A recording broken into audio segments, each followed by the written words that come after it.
Now, we've all heard the tragic news of the assassination of Charlie Kirk, and our hearts and prayers go out to his family.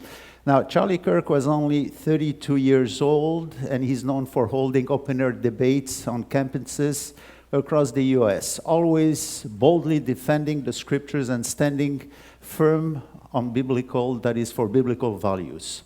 So last Wednesday, September the 10th, 2025, that is, as he was speaking at an outdoor event called Prove Me Wrong, he was shot in the neck in front of about 3,000 people. But why was Charlie Kirk killed? It was not because he sought a political office, nor because he stood against one nation or another. His assassination carries a deeper weight. Charlie Kirk was killed for boldly proclaiming the principles of the scriptures. He was a voice that stood on biblical foundations. The place where he died makes it even more shocking, at a university.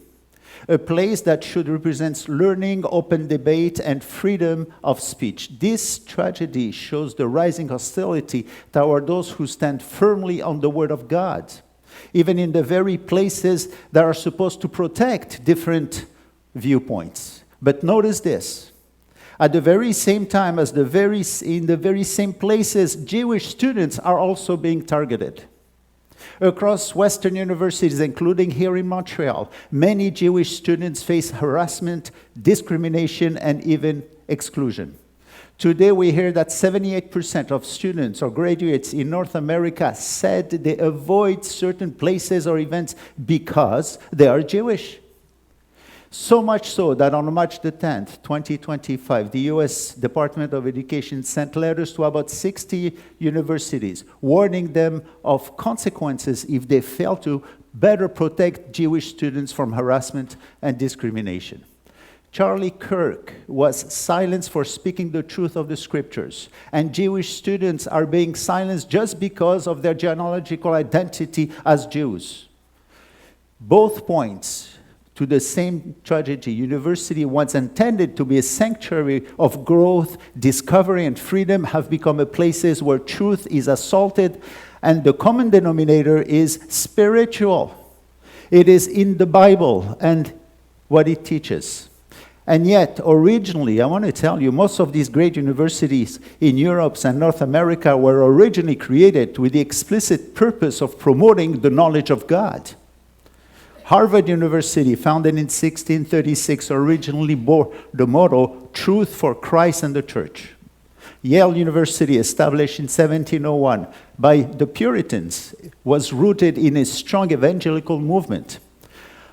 Other renowned universities that were likewise founded on Christian principles include Oxford, Cambridge, La Sorbonne, and so on. What we are saying is that our faith, our belief in the scriptures are being assaulted today. As for here, by the way, at Betariel, and I wanted to share this with you, we have put a few ads on Facebook and YouTube concerning a 10-part study called The Understanding Israel. And we have never experienced so much opposition with messages of hate. Today, even just mentioning the name Israel, and perhaps soon even the word Bible, can provoke an outpouring of hatred.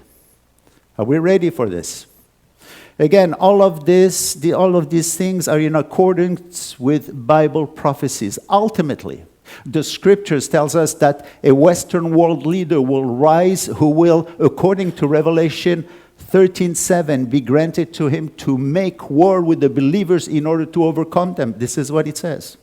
In Daniel chapter 7, verse 21, the passage of the second coming of the Messiah speaks of the one who will be waging war, and I'm quoting, waging war with the believer and overpowering them. Though this is future, we can see traces of this rising hatred. But who is this person? Who is this person who will soon rise to power, who not only John and Daniel mentioned, but even our Messiah, Yeshua, and his prophecies of the end time? This is the subject that Joel the prophet treats in this section we are looking in today.